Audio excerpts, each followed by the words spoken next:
سگ‌ها معمولاً حیوانات دوست داشتنی و آرومی هستن، ولی نژادهایی از سگ وجود دارن که میتونن خیلی خطرناک و وحشی باشن. به خاطر حملات این سگ‌ها به انسان‌ها، نگه داشتن بعضی از اونها در یک سری از کشورها ممنوعه.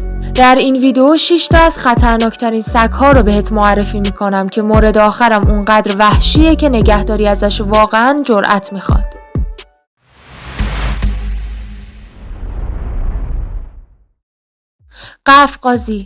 قفقازی یه سگ نگهبانه و در صورت بروز تهدید جسور و سرسخته، اما نسبت به خانواده صاحب خودش و بقیه حیوانات خانگی خانواده فداکار و مهربونه.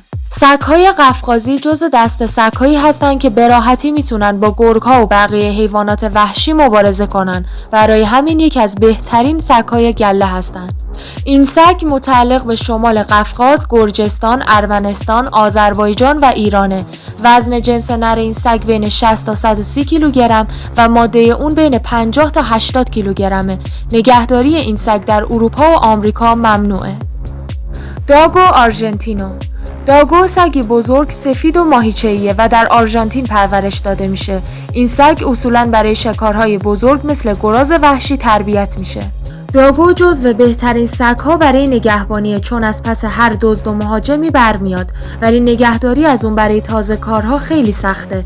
بهتره بدونین که نگه داشتن این سگ در انگلستان غیر قانونیه. حالا قبل از اینکه بریم سراغ مورد بعدی، ویدیو رو لایک کن تا یادت نرفته. پیتبول. یکی از خطرناکترین نژادهای سگ در جهان پیتبوله. این سگ مسئول 284 مرگ و میره که تقریباً 2/3 از کل حملات کشنده سگ در ایالات متحده است. سگ پیتبول یه سگ نسبتاً بزرگه. قد سگ‌های نر چیزی حدود 40 تا 70 سانتی متر و وزنی بین 14 تا 38 کیلوگرم دارن. قد سگ‌های ماده هم بین 26 تا 48 سانتی متره. این سگ علاوه بر جثه بزرگش فکی قدرتمند و بدنی عضلانی داره و یکی از قدرتمندترین سگ‌های دنیاست. برای همین از اون به عنوان سگ گارد و نگهبان هم استفاده میشه. روتوایلر. قبل از اینکه پیتبول ها به عنوان حیوانات خطرناک شناخته بشن، روتوایلرها خطرناکترین نژاد سگ در جهان بودن. این سگ‌ها میتونن تا 25 اینچ قد و 120 پوند یا بیشتر وزن داشته باشن و دندانهای نیش خیلی قوی دارن. جثه درشت و خلق و خوی تهاجمی که دارن در بعضی شرایط خیلی مشکل سازه. این سگ با افراد خانواده‌اش دوستانه رفتار میکنه، اما نسبت به غریبه‌ها بسیار تهاجمیه. روتوایلرها مسئول 45 حمله مرگبار هستن که شامل 10% از کل حملاتیه که در ایالات متحده اتفاق افتاده. ماستیف تبت. این سگ یکی از بزرگترین و خطرناکترین سگ‌های دنیاست.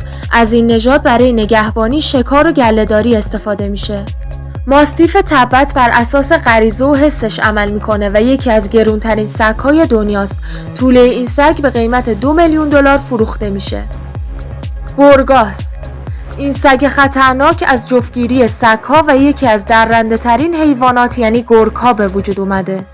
گرگاس ها رفتار ثابتی ندارن، چون شجاعت سگ‌ها و خوی درندگی گرگ‌ها رو دارن و این موضوع به شدت نگران کننده است. این سگ‌ها بیشتر در آمریکا زندگی میکنن. برای تولید گرگاس ها معمولاً گرگ خاکستری رو با سگی از نژادهای گرگ مانند مثل ژرمن شپرد یا هاسکی یا مالاموت آلاسکایی جفت میکنن. گرگاس ها در نیروهای پلیس و ارتش به کار گرفته میشن و حس بویایی خیلی قوی دارن، اما نگهداری از این سگ‌های خطرناک به هیچ کس پیشنهاد نمیشه.